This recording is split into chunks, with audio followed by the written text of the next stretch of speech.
یہ قاتلانہ حملہ کیوں ہوا؟ اس کے پیچھے کیا تھا؟ تو میں پہلے تو آپ کے سامنے وہ پورا جو ایک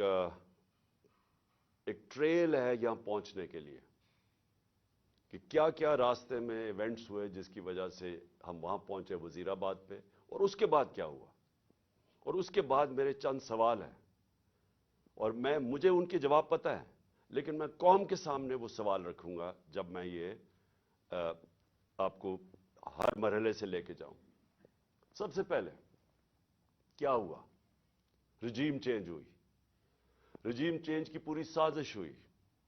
مجھے پتا اس سازش میں کون کون ملوث تھا، کس نے کیا پلاننگ کی، کیا ان کی سوچ تھی، کیسے انہوں نے پیسہ چلایا، کیسے ہمارے ایک آدمی نے فیصلہ کیا گورنمنٹ گرانے کا، کیسے اس نے جب حکم کیا تو ہمارے ایلائز ہمارے سے ہٹے، کیسے ہمارے لوگوں کو امریکن ایمبیسی میں ہمارے بیک بینچرز کو بلا کے بات چیت کی گئی، ان کی میٹنگز کی گئیں، اور وہ سب سے پہلے وہ لوٹا ہوئے، کیسے ان کو پیسے ملے، یہ سارا اب عوام سب سمجھ گئی ہے کہ یہ ہوا کیا تھا۔ گورنمنٹ گرا دی، 9 اپریل کو گورنمنٹ گر گئی، لیکن جو 10 اپریل کو ہوا وہ پاکستان کی تاریخ کا ایک پہلی دفعہ ایک اس طرح کا منظر قوم کے سامنے آیا، اور وہ کیا ہوا؟ پہلی دفعہ پاکستان کی قوم سڑکوں کے اوپر آئی، لاکھوں لوگ سڑکوں پہ آئے، اور سارے لاکھوں لوگوں نے ایک بات کہی کہ امپورٹڈ حکومت نامنظور۔ یہ کبھی بھی جو پلان کر رہے تھے، جو رجیم چینج کے پیچھے جو ماسٹر مائنڈ تھا، جنہوں نے ساری پلاننگ کی، یہ کوئی بھی نہیں یہ سمجھ رہا تھا کہ پاکستان میں یہ ہوگا، کیونکہ کبھی پہلے ہی نہیں ہوا تھا۔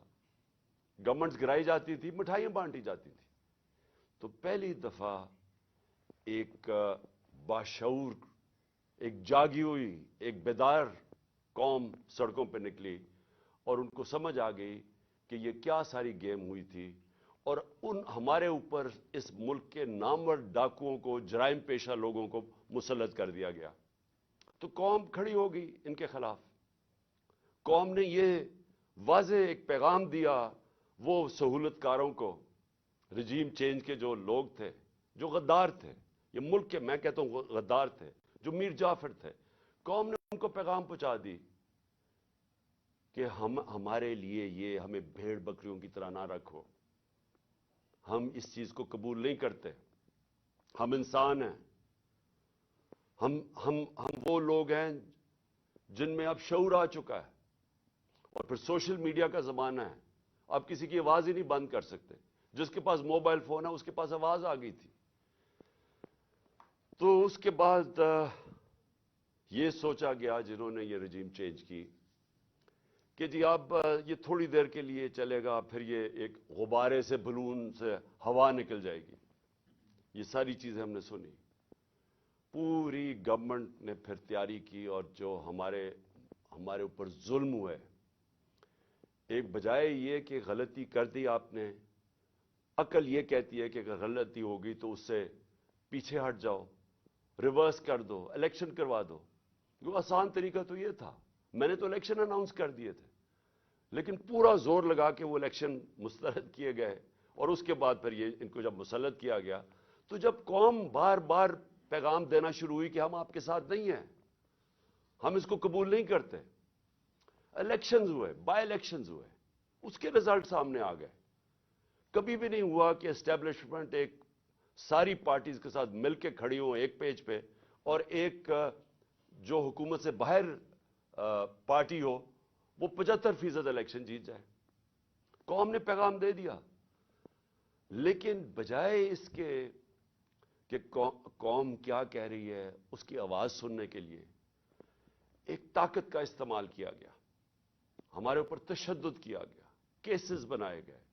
پتہ نہیں میرے اوپر کتنے 50-60 کیسز ہیں، مجھے تو یہ بھی نہیں یاد اب کتنے کیسز ہیں۔ مجھے دہشت گردی کا کیس بنایا گیا، پکڑنے آئے مجھے پولیس والے، اور اس کے بعد ہر قسم کے کیسز ہیں ڈسکوالیفائی کرنے کے لیے، کسی طرح راستے سے اسے ہٹاؤ۔ جب پتہ چل گیا کہ عوام ادھر کھڑی ہے تو پھر بھی بجائے عوام کے ساتھ کھڑے ہونے کے، چوروں کے ساتھ کھڑے ہو کے کوشش کی گئی کہ کسی نہ کسی طرح اس کو راستے سے ہٹایا جائے، اور ہم نے ہر بار دیکھا استعمال کرتے ہوئے 25 مئی کو جس طرح کا ظلم کیا گیا. کبھی ایسے نہیں ہوا کہ ایک پرامن احتجاج یہ جو ہمارا تھا لانگ مارچ، کتنی ہمارے خلاف 3 لانگ مارچز ہوئی، کوئی کسی کا راستہ نہیں روکا. یہاں 2 دن پہلے پولیس گھروں میں گھس کے چادر اور چار دیواری کو مسترد کر کے اس ملک کے جو ہمارا ایک اسلامی کلچر ہے، ہم خواتین کی گھر کی رسپیکٹ ہے اس ملک پہ، کہ ہم اس طرح فیملیز کے گھروں میں نہیں رات کے 3 بجے دوبارے چھلانگ کے پولیس گھس جائے. وہ گھسی، ان کو پکڑا، لوگوں کو لے کے گئے، 11 سال کے بچے کو پولیس اسٹیشن لے کے، کیونکہ باپ نہیں تھا اس کو پولیس اسٹیشن لے گئے. ایک ہماری 70 سالہ خاتون ایم پی تھیں، ان کو رات گھسیٹ کے پولیس اسٹیشن لے گئے. ایسا کبھی نہیں ہوا. پھر 25 میں آیا، پھر جو شیلنگ کی اور تشدد کیا، سارا ایک ابھی تک مجھے نہیں سمجھ آئی کہ یہ کس طرح کا مائنڈ تھا، یہ کیسا ذہن تھا کہ بجائے پھر سے عوام کی آواز سننے کے لیے کہ عوام بتا رہی ہے آپ نے غلطی کر دی ہے، نہیں، ان کو ہم بھیڑ بکریوں کی طرح ڈنڈے مار کے ٹھیک کریں گے، یہ مائنڈ سیٹ تھا. اور پھر جب دوسرا بائی الیکشن آیا، ساری پارٹیز ایک طرف، اسٹیبلشمنٹ ایک طرف، اس کے باوجود جب 75% الیکشن 7 یا 8 الیکشنز ہم جیت گئے 11 میں سے، اس کے بعد پھر یہ پلان بنایا گیا. پہلے بھی ایک پلان بنا تھا مارنے کا. میں نے کہا کہ میں نے 4 لوگوں کے نام میں نے دے کے اور میں نے باہر ایک ویڈیو بنا کے ملک سے باہر بھجوا دی کہ اگر مجھے کچھ ہوتا ہے تو وہ ویڈیو آ جائے گی. اب دوسرا پلان بنا گیا، یہ پلان بی تھا، اور پلان بی اب ان کو پتا تھا کہ اگر مجھے اسی طرح قتل کرتے ہیں تو ان کے اوپر آ جائے گی، تو انہوں نے ایک اور پلان لے کے آئے، اور پلان کہ جی سلمان تاثیر ٹائپ قتل ہو، دینی انتہا پسند جلال اور جوش میں آ کے اس نے عمران خان کو قتل کر دیا. یہ پلان بنا. اب میں آپ کو اس کا پلان بتاتا ہوں کہ مجھے کب پتا چلا، لیکن یہ شروع کدھر سے ہوا. کیونکہ یہ جے آئی ٹی کی جو رپورٹ ہے اس کے اندر کافی چیزیں آئی ہیں جو میں بعد میں آپ کو بتاؤں گا، کہ اگر کسی کو کوئی شک ہے کہ یہ باقاعدہ ایک پلان بن کے مجھے قتل کرنے کی اسکیم بنی تھی، وہ جو میں آپ کو چیزیں بتاؤں گا آپ کے سب کے شک دور ہو جائیں گے، کہ آپ کو واضح ہو جائے گا کہ کتنی بڑی یہ پلان کر کے سازش کی گئی تھی، اور کوشش یہ بتانا تھا کہ یہ دینی انتہا پسند نے کیا. اب میں آپ کو ذرا بتاؤں کہ یہ سیکوینس آف ایونٹس کیا ہوا ہے. 24 اگست ایک وقار ستی ایک ویڈیو لے کے آتا ہے. ویڈیو کدھر بنتی ہے یہ میرا بہت بڑا سوال ہے. یہ کون بناتا ہے یہ ویڈیو؟ اور جیسے بھی اس کے پیچھے جائیں گے آپ کو پتا چل جائے گا، اور مجھے پتا ہے وہ کون تھے، کہ کس نے یہ ویڈیو بنائی. اور ویڈیو کیا ہے؟ عمران خان نے توہین رسالت کر دی، توہین مذہب کر دیا، اور اس کے بعد جناب وہ ویڈیو آگے نکلتی ہے. جاوید لطیف پریس کانفرنس کرتا ہے 14 سپٹمبر کو، اور وہ یہ کہتا ہے کہ جناب عمران خان نے بڑا ظلم کر دیا دین کے خلاف، بڑا یہ اس نے لوگوں کے اندر وہ کیا ہے کہ اس نے دین کی کیونکہ کیا ہے تو لوگوں میں اب بڑا غصہ ہے اس کے خلاف. پھر مریم نواز، بڑا اس کو دین کی پرواہ ہے، وہ بہت تکلیف لیتی ہے کہ کوئی دین کے خلاف بات نہ کر دے، تو مریم نواز کو بھی جوش آ جاتا ہے، اور وہ 15 سپٹمبر کو وہ بھی پریس کانفرنس کر دیتی ہے. اس سے پہلے میں بھول جاؤں کہ ایک ملک کا ایک بہت بڑا دینی آدمی رانا ثناء اللہ، اس کو بھی جوش آتا ہے، وہ 14 تاریخ کو ایک پریس کانفرنس کرتا ہے کہ جی وہ عمران نے لوگوں کو بڑا غصہ چڑھا دیا کہ اس نے دین کے خلاف بولا. اور پھر ایک اور بڑا دینی آدمی ख्वाजा आसिफ, बड़ा जी, उसको भी दीन की बड़ी फिक्र है, वो भी प्रेस कॉन्फ्रेंस कर देता है और ये करता है 10 अक्टूबर को, और ये भी कहता है कि जनाब इमरान खान को, इसको कौम को माफ नहीं करना चाहिए इसे, क्योंकि इसने दीन के खिलाफ, वो वीडियो के ऊपर सारा एक वीडियो बनती है. याद रखें वो वीडियो बनती किधर से. उसके बाद, उससे पहले पीटीवी, अब पीटीवी, आप समझ जाएं कि इसके पीछे कौन होगा. 4 दिन पीटीवी को हुक्म मिलता है कि इमरान के खिलाफ पूरा कैंपेन करें कि इसने दीन की तौहीन की है. मैं सिर्फ आप पहले ये जो बड़े आपको मैं नामवर नाम बताए हैं जिनको दीन की बड़ी फिक्र है, मुझे जरा बताइए, 30 साल से ये दोनों जमातें इक्तदार में हैं, मुझे बताएं कि कभी इन्होंने जाके पाकिस्तान से बाहर की बात कर रहा हूं, कभी इन्होंने दीन का नाम लिया? कभी इनको फिक्र हुई है दीन की?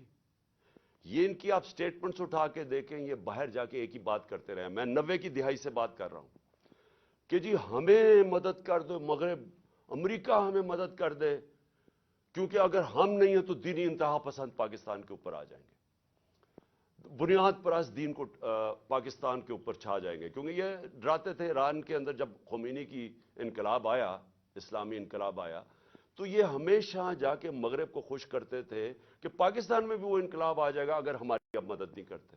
इनकी स्टेटमेंट्स उठा के देखें, जब ये बाहर जाते थे इनके सरबराह, तो सिर्फ इनका ये दीन का नहीं, दीन की बात छोड़े, ये सिर्फ ये कहते थे कि हम लिबरल हैं, हम आपके साथ हैं, हमें बचा ले, नहीं तो दीनी लोग पाकिस्तान के ऊपर हावी हो जाएंगे. ये इनकी कैंपेन रही है बाहर पाकिस्तान से.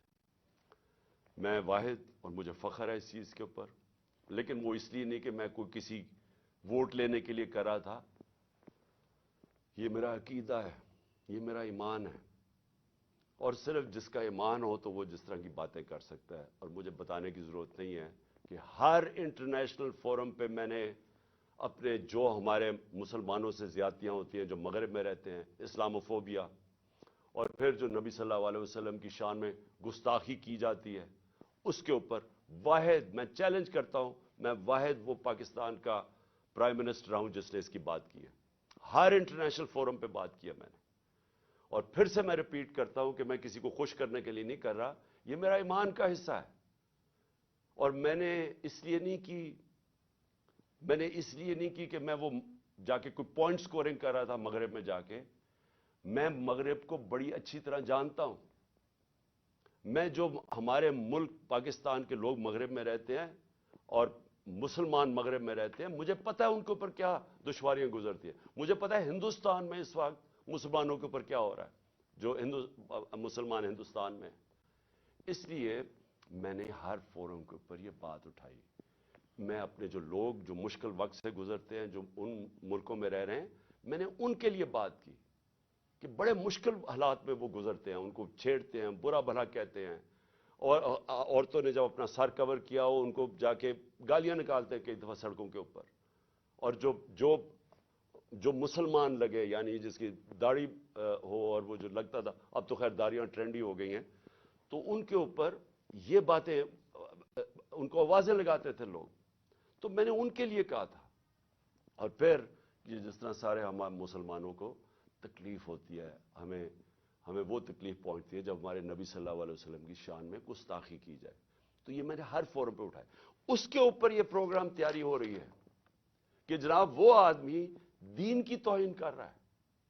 और ये इसलिए नहीं कर रहे थे कि इनको, ये जो लोग हैं, ये जो लुटेरों के मैं नाम ले रहा हूं, ये सारे नामवर डाकू हैं जिनके मैंने नाम लिए. राना सुनाला बदमाश है, सारा फैसलाबाद में जानता है, इनको कोई दीन से ताल्लुक नहीं है. ये सारा प्लान बन रहा था, ये एक स्क्रिप्ट के मुताबिक चल रहे थे.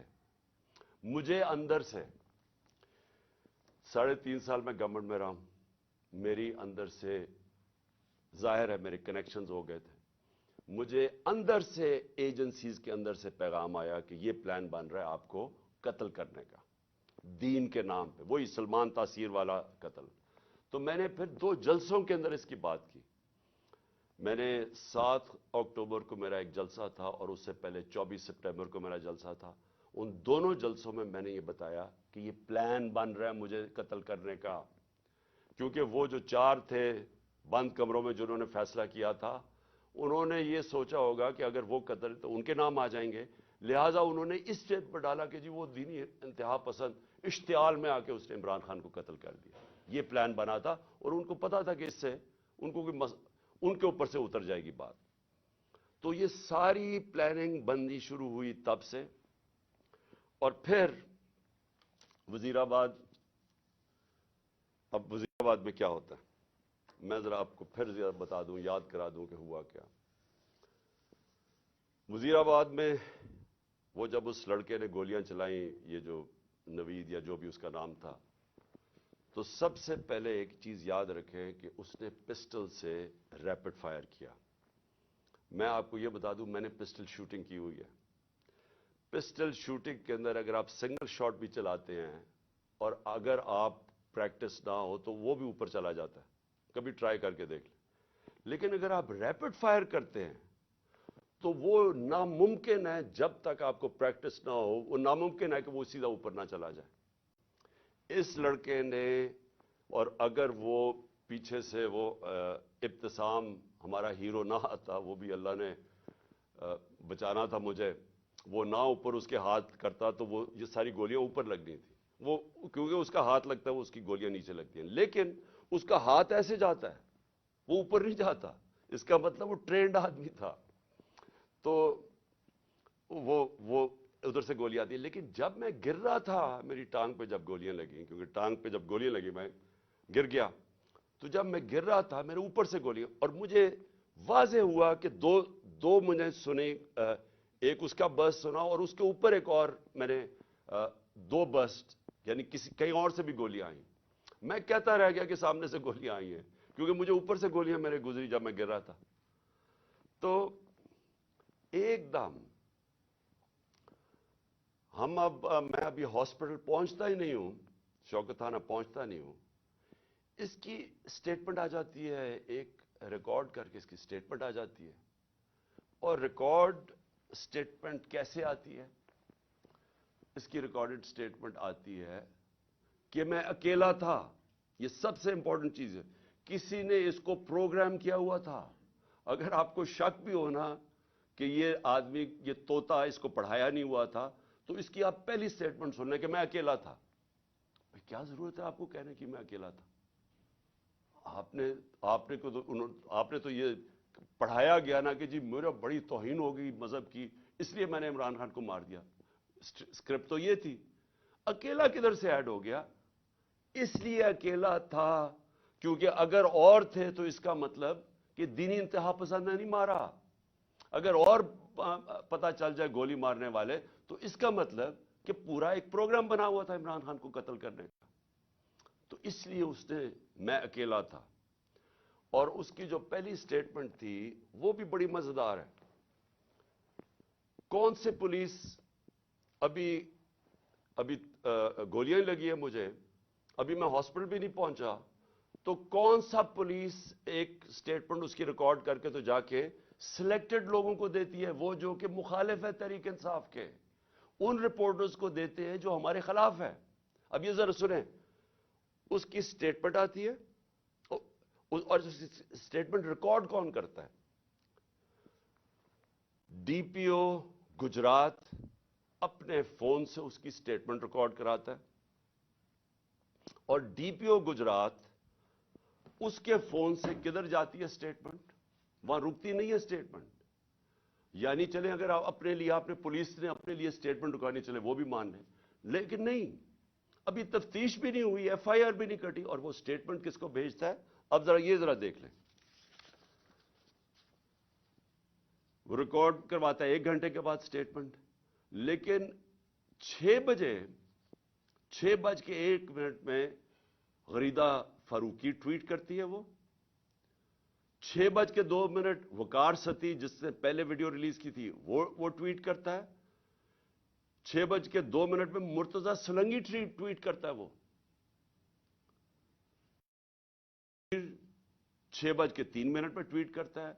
और जो आपको पता है कि हमारा कितना खैर ख्वाह चैनल है जियो न्यूज, وہ 6:04 پہ کرتا ہے ٹویٹ، یعنی پروگرام اس کے پر دکھاتا ہے وہی اس کی سٹیٹمنٹ، اور پھر سما آپ کو اگلا پتا کہ وہ ہمارا کتنے خیر خواہ چینل ہے، یعنی چن کے ان چینلز کو ہی بھیجا جاتا ہے، وہ کرتا ہے، وہ بھی 6:04 پہ کرتا ہے، اور اس کے بعد پھر باقی چینلز آتی ہیں۔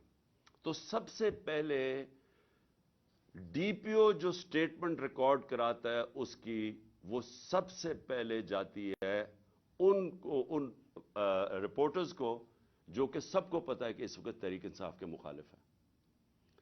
تو اب سوال یہ ہے کہ ڈی پی او تو ہمارا ہے، پنجاب گورنمنٹ تو ہماری ہے، تو ہمارا اپنا ڈی پی او ریکارڈ کروا کے سٹیٹمنٹ بھجواتا کدھر ہے؟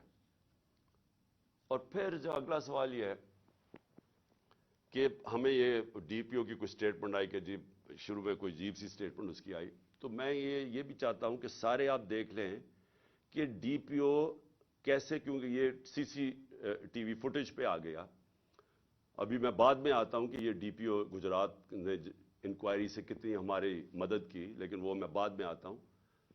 تو سی سی ٹی وی فوٹیج کے اوپر ڈی پی او اپنا موبائل فون دے رہا ہے ایس ایچ او کو کہ ریکارڈ کریں، تو میں چاہتا ہوں پہلے یہ دیکھ لیں تاکہ آپ کو اس میں کوئی شک نہ ہو کہ ہوا کیا ہے، کیونکہ میں آگے جو باتیں کروں گا یہ اس کے ساتھ جڑی ہوئی ہیں۔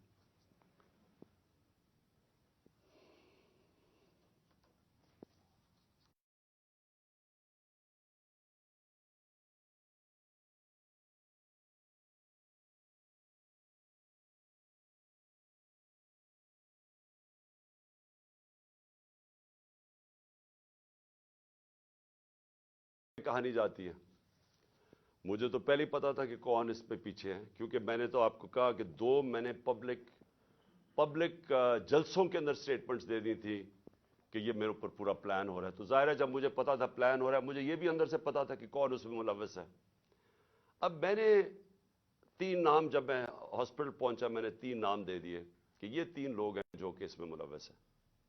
اب یہ یاد رکھیں کہ ایف آئی آر ہوتی کیا ہے، فرسٹ انفارمیشن رپورٹ کا مطلب ہوتا کیا ہے؟ مجھے گولیاں لگی ہیں، میرا یہ حق ہے کہ میں جن کو سمجھتا ہوں کہ اس کے اندر جن میں جو شک ہے مجھے، ان کا میں نام دوں تاکہ انویسٹیگیشن شروع ہو۔ گورنمنٹ ہماری پنجاب میں، میں پارٹی کا ہیڈ جس کی گورنمنٹ پنجاب میں ہے، اور ہم وہ سٹیٹمنٹ نہیں ریکارڈ کروا سکتے۔ میرا پہلا سوال ہے کیوں؟ کون تھا جو کہ روک رہا تھا اس سٹیٹمنٹ کو؟ کون ڈر رہا تھا تفتیش سے؟ میں نے جب یہ نام لیے تو ان کے اوپر تفتیش ہونی چاہیے تھی، میرا رائٹ ہے، لیکن میں پارٹی کا سربراہ، ایکس پرائم منسٹر، ہماری گورنمنٹ پنجاب میں ایف آئی آر آج تک نہیں کٹوا سکا۔ کون روک رہا تھا؟ کون اتنی بڑی طاقت تھی جو کہ گورنمنٹ جو ہماری پنجاب میں ہے اس سے بھی زیادہ بڑی طاقت تھی کو روک سکتی تھی اس کو؟ یہ میرا سب سے بڑا پہلا سوال ہے کہ یہ روکا گیا، میں ایف آئی آر رجسٹر نہیں کروا سکا، اور آخر میں جو ایف آئی آر رجسٹر کروائی گئی اس میں وہی اسکرپٹ کے مطابق ایک شوٹر رکھا تھا۔ تو اب یہ جی آئی ٹی کی رپورٹ بڑی ریلیونٹ ہے جو کہ اب آگے ادھر سے نکلتی ہے۔ پہلے تو اس کے بعد کیا ہوتا ہے، ہم پوری کوشش کرنے کے بعد فیل ہو جاتے ہیں ایف آئی آر ریکارڈ کروانے کے لیے، اس کے بعد جے آئی ٹی بن جاتی ہے۔ اب جے آئی ٹی کی فائنڈنگز کیا آتی ہیں؟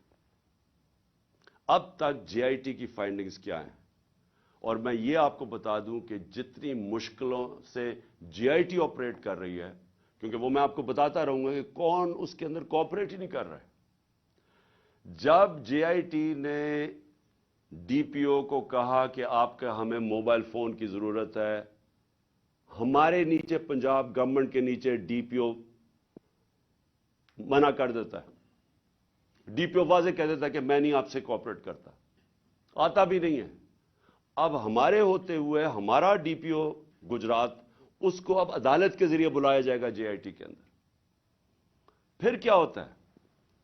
وہ جو شام کو جب ایک دفعہ ڈی پی او اس کی سٹیٹمنٹ ریکارڈ کر دیتا ہے، 8 گھنٹے کے لیے उसको नवीद को सीटीडी उठा लेती है। सीटीडी फिर एक और वीडियो रिलीज करती है रात के 12 बजे। और सीटीडी का क्या काम था उस वीडियो को रिलीज करना। फिर एक और चीज है कि सीटीडी जब वो वीडियो रिलीज करती है, जो उसकी बैकग्राउंड है वो चेंज कर देती है बाद में। फिर सीटीडी के जो उस आदमी को जो मुलव्वस था, उसको जब बुलाया जाता है जेआईटी में, वो भी मना कर देता है कि मैं नहीं आता। फिर से पंजाब गवर्नमेंट के नीचे है वो मना कर देता है कि मैं नहीं कोऑपरेट करता। यानी क्या वजह? अब मैं सवाल सबसे पूछता हूं कि क्या वजह है कि ये हमारे नीचे ऑफिसर्स, पहले तो वो नहीं, हम अपनी एफआईआर नहीं रजिस्टर करवा सकते, और फिर वो मना कर देते हैं कि जी हम नहीं कोऑपरेट करते। क्यों नहीं करते? कौन इनको रोक रहा था? हमारे से जाहिर है कोई ज्यादा ताकतवर फोर्स थी जो रोक रहा है इनको। उसके बाद क्या होता है? उसके बाद जेआईटी की फाइंडिंग्स आती हैं। वो अदालत में जो आप फाइंडिंग्स रखते हैं उसमें क्या चीज सामने आती है? नंबर 1 कि 3 शूटर थे, 2 नहीं थे, 3 शूटर थे। एक तो वो नवीद जिसने गोलियां मारी, दूसरा एक ऊपर से जो गोलियां, जो मैं कह रहा था ऊपर से आई गोलियां, वो अब वहां भी उनके जो गोलियों के जो शेल्स होते हैं वो वहां मिले ऊपर। 8 गालिबान ऊपर मिले, 10 नीचे मिले, और 2 और नीचे मिले जो और मुख्तलिफ बंदूक से चलाए हुए थे। जो गार्ड्स थे हमारे ऊपर, उनकी फोरेंसिक जब टेस्ट कराया गया, किसी की भी गोली नहीं चली थी, क्योंकि जो गार्ड सबसे करीब था उसके तो 6 गोलियां उसके अंदर से निकली, तो वहां तो किसी के पास भी नहीं था। और फिर यह भी चीज सामने आ गई कि मौजम जो था, जो मौजम शहीद हुआ, वो आप कोई भी, अगर आपको सोशल मीडिया पे वो वीडियो मिल सकती है, उसका स्लो मोशन देख लें। वो मौजम जब जाता है उसके पीछे, तो जैसे ही उसके सामने आता है नवीद के, उसको गोली लगती है। वो गोली ना आगे से लगती है ना कंटेनर से लगती है, वो गोली कहीं दूर से आके लगती है उसके इस तरफ। और वो नवीद के लिए वो गोली थी। मौजम रास्ते में आ गया, क्योंकि ये लियाकत अली खान वाला टाइप उन्होंने इंसिडेंट बताना था, क्योंकि फौरी तौर पे जो एक आदमी को मार के कहे जी बस एक आदमी हमने मार दिया, तो वो बच गया नवीद, और मौजम शहीद हो गया। अच्छा, अब ना वो कोऑपरेट कर रहे हैं, ना हमारे जो हम चाह रहे थे कि इस वक्त तो एक्स प्राइम मिनिस्टर पे हुआ है, सारी गवर्नमेंट कोऑपरेट करेगी। हमें तभी पता चल गया जब मैं एफआईआर रजिस्टर नहीं करवा सका कि कोई कोऑपरेशन नहीं मिलेगी। फिर एक और है जो उसका मोबाइल फोन है। सीटीडी जेआईटी ने उसके मोबाइल फोन के ऊपर फोरेंसिक कराने के लिए उस इदारे को दिया जो फेडरल गवर्नमेंट के नीचे है, कि बताएं जनाब कि इसको कॉल्स किधर किधर से आई हैं। उस इदारे ने मना कर दिया कि नहीं हम नहीं देते। क्यों नहीं देते? क्या वजह है इसकी? तो इससे आप खुद, सर मैं चाहता हूं कि आप खुद जरा सोच लें कि ये हो क्या रहा है, कि ये मुल्क के अंदर, बजाय आप ये सोचें कि मुल्क के सरबराह को कत्ल करने की साजिश है, ये सारों को मदद करनी चाहिए, वो कोई मदद नहीं कर रहा। वो तो छोड़े फेडरल इदारे को, अपने जो नीचे पुलिस काम कर रही है वो नहीं मदद करने के लिए तैयार। अब आगे चले। अब बात बड़ी सिंपल रह गई है। मेरा ये सवाल ये है कि कौन कौन लोग इसके अंदर मुलव्वस हो सकते हैं। मुझे पता है कौन है वो, मैं सिर्फ अब सवाल छोड़ने लगा हूं सबके लिए, अपनी कौम के लिए, कि ये जब मेरे ये जो हुआ, इसके अंदर मैं चाहता हूं कि कौम खुद सोच ले कि अगर ये मुल्क के एक्स प्राइम मिनिस्टर से हो सकता है तो बाकी कौम के अंदर लोगों की क्या हैसियत रह गई। यानी जब हम कानून की हुक्मरानी की बात करते हैं तो उसका मतलब ये होता है कमजोर और ताकतवर एक ही कानून सबके लिए। तो यहां तो अब वाज़ेह हो जाना चाहिए कि अगर एक्स प्राइम मिनिस्टर और सबसे बड़ी पार्टी के सरबराह अगर उससे ज्यादा ताकतवर लोग हैं तो वो भी नहीं इंसाफ ले सकता। जो ज्यादा ताकतवर है उनका रूल चलता है, जंगल का कानून है पाकिस्तान में। तो मेरे आप सवाल हैं, मैं सबसे पहले फिर शुरू करता हूं। वीडियो किसने बनाई जिसमें यह बताया چن چن کے چیزیں جمع کر کے بتایا گیا جی عمران خان نے توہین مذہب کر دی. وہ کون تھے؟ وہ کون سا ادارہ تھا؟ مجھے پتہ ہے وہ کون سا ہے، لیکن میں آپ سب کے سامنے چھوڑ رہا ہوں، اور میں امید کرتا ہوں کہ جب یہ جے آئی ٹی ان لوگوں کو بلا کے سوال پوچھے گی تو ہم سب کو بتا سکیں گے وہ کون ہے. دوسرا کہ جو میں پہلے کیوں نہیں ایف آئی آر میں کروا سکا؟ وہ کون پاور تھی جس نے روکا ایف آئی آر کو؟ مجھے پتا ہے وہ کون تھی، لیکن یہ میں سوال چھوڑتا ہوں. ڈی پی او گجرات کے اوپر میرے دو سوال ہیں. کس نے اسے کہا تھا کہ یہ ویڈیو بھیجے ان صحافیوں کی طرف؟ کس نے کہا تھا کہ پہلے ان کے ہمارے مخالف صحافیوں کے پاس ویڈیو کیسے پہلے پہنچ گئی؟ کس نے بھجوائی تھی؟ کس نے ان کو حکم کیا تھا؟ مجھے پتا ہے وہ کون تھا. اور پھر سی ٹی ڈی، کس نے کہا تھا سی ٹی ڈی کو یہ ویڈیو بنانے کا جو انہوں نے رات کے 12 بجے دوسری ویڈیو ریلیز کی؟ وہ کون تھا؟ وہ پنجاب گورنمنٹ تو نہیں تھی. تو وہ کون، کس نے ان کو کہا تھا کہ آپ بھیجیں؟ اور پھر وہ پیچھے بیک گراؤنڈ چینج کرنے کی کیا ضرورت تھی؟ اگر آپ کو کسی چیز کا ڈر ہی نہیں، آپ تفتیش کر رہے ہیں، تو یہ ایک دم وہ چینج کیوں کرنے، کیوں ثبوت چھپا رہے تھے؟ اور پھر جے آئی ٹی کے اندر سے چیزیں لیک ہوئیں اور ایک مخالف ہمارے جو بڑا ہمارے گیس بولتا ہے اس اینکر کو پہنچائی گئی. وہ کس نے پہنچائی تھی؟ کون تھا ہمارے جے آئی ٹی کے اندر کہ جے آئی ٹی کے اندر سے، اور یہ ایک جرم ہے کہ کوئی جے آئی ٹی کے اندر سے انفارمیشن لیک نہیں کر سکتا جب تک وہ عدالت میں نہ جائے. میں جو آپ کے سامنے چیزیں لے کے آ رہا ہوں یہ ساری عدالت میں جا چکی ہیں. اس عدالت کے اندر ایک پولی گراف ٹیسٹ کیا ہے. پولی گراف ٹیسٹ وہ ہوتا ہے جب آپ ایک انسٹرومنٹ ہوتا ہے وہ جب لگا کے آپ کے دل کے اوپر لگایا ہوتا ہے، تو وہ جب آپ سے سوال پوچھتے ہیں تو اس میں پتہ چلتا ہے کہ آپ سچ بول رہے ہیں جھوٹ بول رہے ہیں. تو اس نوید کے اوپر جب انہوں نے وہ ٹیسٹ کیا تو پولی گراف ٹیسٹ کے اندر دو چیزیں واضح سامنے آ گئیں. ایک، جب نوید سے پوچھا گیا کہ آپ کے ساتھ کن کن لوگوں نے، صرف ایک آدمی کے علاوہ کسی نے آپ کو کانٹیکٹ کیا تھا؟ اس نے کہا نہیں کیا تھا. جھوٹ نکلا. وہ جھوٹ اس لیے واضح ہو گیا کہ اس کے پیچھے پورا ایک پلاننگ ہوئی تھی، اس کو پورے تیار کر کے بھیجا تھا. دوسرا، اسے سوال پوچھا گیا کہ کیا آپ کو ٹریننگ تھی پسٹل شوٹنگ کی؟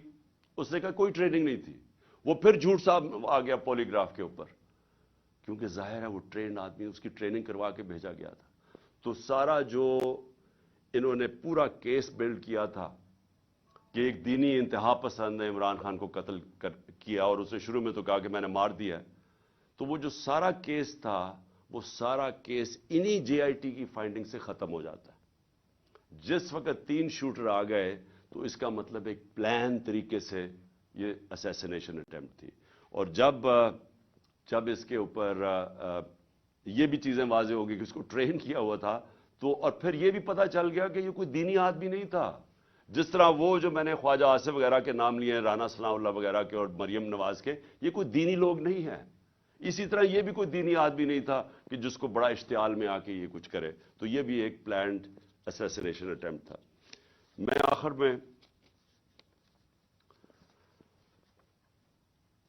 آخر میں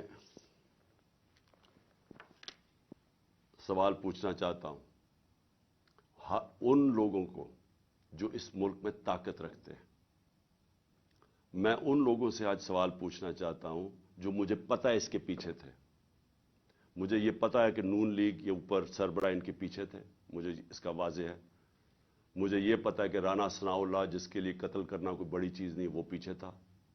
مجھے پتہ ہے کہ شہباز شریف جس نے ایکسٹرا جوڈیشل کلنگ میں اس کے اوپر رپورٹ ہے 97 سے 99 تک کہ اس نے کتنے لوگ پولیس مقابل میں قتل کروائے تھے. عابد باکسر کی سٹیٹمنٹ ہے کہ کیسے شہباز شریف ان سے لوگوں کو قتل کرواتا تھا. मॉडल टाउन के अंदर इन दोनों ने दिन दिहाड़े नहाते लोगों के ऊपर गोली चलाई, जिसमें 12 लोग उसमें कत्ल हुए और उसके अलावा कोई 50-60 लोगों को गोलियां लगी, और वो टीवी के ऊपर सब आ रहा था। ये वो लोग हैं, इनका तो मुझे पता है। लेकिन मुझे जो एक तरह अफसोस भी है और एक तरह अपने मुल्क की फिक्र भी है कि वो लोग जिनको हम समझते हैं कि इस मुल्क की उन्होंने हिफाजत करनी है, जो इस मुल्क के मुहाफिज हैं, वो इस प्लॉट में कैसे शामिल हो गए, क्योंकि उनके बगैर ये होना नहीं था। जो सारा कवर अप हुआ है वो कभी भी ये जो दो क्रिमिनल्स हैं ये नहीं कर सकते थे, शहबाज शरीफ और राना सनाउल्लाह। ये इससे ज्यादा ताकतवर लोग कर सकते थे, सिर्फ वो ये कवर अप में शामिल थे। सारा जो तरीके से उसने कहा जी मैं अकेला हूं, उसे मुंह से बुलवाया गया, एविडेंस पुलिस के ऊपर प्रेशर डाला गया, एफआईआर नहीं, ये दोनों नहीं करवा सकते थे। इनके पीछे हमारे वो लोग हैं जिनको हम समझते हैं कि हमारे मुल्क की हिफाजत करेंगे। मैं ये सवाल पूछता हूं कि क्या मैं वो आदमी हूं जिसको आप कह सकते हैं कि ये कोई बैरूनी साजिश का हिस्सा है? क्या आप कह सकते हैं कि इसने अपना मुल्क का कभी पैसा मुल्क से बाहर रखा हुआ है और बाहर बड़े बड़े अकाउंट्स हैं और बैंक अकाउंट, जिस तरह ये जो चोर ऊपर मुसल्लत किए हैं, इन सब के बाहर पैसा पड़ा है, अरबों डॉलर पड़ा है, और अभी भी चोरी करके पैसा बाहर लेके जा रहे हैं। जिसने बाहर कमाई करके सब कुछ, आज उसका जीना मरना पाकिस्तान है। मेरा सवाल यह है कि उसको अगर कत्ल करवाने की साजिश में आप मुलव्वस हैं तो क्या आपको फिक्र है अपनी कौम की? अगर मुल्क की सबसे बड़ी पार्टी के सरबराह को आप कत्ल करवा देते हैं, जो वाहिद फेडरल पार्टी आज पाकिस्तान में कौमों को पॉलिटिकल पार्टीज इकट्ठा रखती हैं, अगर कौमों को सिर्फ फौज के जरिए इकट्ठा रखते तो ईस्ट पाकिस्तान अलहदा ना होता। ईस्ट पाकिस्तान की जो पाकिस्तान की सबसे बड़ी पार्टी थी, उसके खिलाफ जब अपने मुल्क की इस्टेब्लिशमेंट चली जाती है और वो मुल्क टूट जाते हैं। अगर आप वो पार्टी के सरबराह को खत्म करना चाहते हैं जो वाहिद इस वक्त मुल्क का एक मुल्क की फेडरेशन की इस वक्त एक ही आदमी है जिसकी सारी जगह वोट बैंक भी है, जो इकट्ठा भी रख सकता है, तो ये किसके लिए किया जा रहा है? क्या ये पाकिस्तान की बेहतरी के लिए किया गया? मुझे पता है कौन थे, और मुझे अफसोस से कहना पड़ता है मुझे बड़े अफसोस से कहना पड़ता है कि जब मुझे गोलियां लगी और जब मैं तब से 3 महीने, मुझे ये मेरी टांग को ठीक होने में 3 महीने लगेंगे, क्योंकि जब आपकी निचली टांग टूटती है वो 3 महीने लगते हैं उसको हील होने में। तो मैं 2 कमरों में बंद हूं। मैं बार बार अपने से सवाल करता हूं कि कैसा माइंडसेट है, वो कौन सा ज़हन है, और वो मुझे पता है कौन सा ज़हन है कि जो ये सोच सकता है कि अपने मुल्क को नुकसान पहुंचा सकता है, क्योंकि ये मुल्क को नुकसान होगा। आप अगर मुल्क की पॉलिटिकल पार्टीज को कमजोर करते हैं और फेडरल पार्टी को, तो इससे बड़ा मुल्क का नुकसान क्या हो सकता है? यानी ये आपके दुश्मन कर सकते हैं। ये दुश्मनों का प्लान तो हो सकता है कि मुल्क को कमजोर करो और उनकी पॉलिटिकल पार्टीज को कमजोर करो, फेडरेशन को कमजोर करो, लेकिन वो लोग जिन्होंने मुल्क की हिफाजत करनी है वो कैसे सोच सकते हैं? और मैं बार बार मेरे ये ज़हन में चीज़ आती है, और मुझे पता है कि बदकिस्मती से ये सिर्फ 1-2-3 लोगों की ये साजिश थी, और मुझे ये भी पता है कि हमारे मुल्क की जो फौज है वो हर रोज़ कुर्बानियाँ दे रही है इस मुल्क के लिए। वो वॉर ऑन टेरर में वो कुर्बानियाँ ना देते, आज हमारी हिफाजत, यानी हम इस मुल्क में कंफर्टेबल ना होते, हमें इत्मीनान ना होता कि एक ऐसी हमारे पास सिक्योरिटी फोर्स है जो इस मुल्क में हमें सिक्योरिटी देती है। लेकिन उस हर इदारों के अंदर काली भेड़ें होती हैं, और ये जिसने प्लान किया, मुझे पता है और मैं ये चाहता हूं कि ये JIT के साथ अब कोऑपरेशन की जाए। ये लोग जो एक जान की ऑब्स्ट्रक्ट कर रहे हैं जस्टिस, इन लोगों को, इनके ऊपर एक्शन लिया जाए। और मैं आखिर में अपने सुप्रीम कोर्ट के चीफ जस्टिस से कहना चाहता हूं कि मैंने शुरू में ही कहा था कि मुझे सिर्फ इंसाफ की एक जगह से तवक्को है। जब ये ताकतवर लोगों को, जिनके मैंने नाम लिए हैं, ये कैसे इंसाफ होने देंगे अगर ये खुद इसमें मुलव्वस है? تو صرف ایک طاقتور اگر انکوائری اس کو اگر چیف جسٹس اس کو بیک کریں پاکستان کے سپریم کورٹ کے چیف جسٹس تب ہی انصاف مل سکتا ہے. نہیں تو مجھے کوئی اب تک جو میں نے حالات دیکھے ہیں جس طرح کی ہر جگہ رکاوٹیں ہیں مجھے کوئی امید انصاف کی نہیں ہے. پاکستان زندہ باد.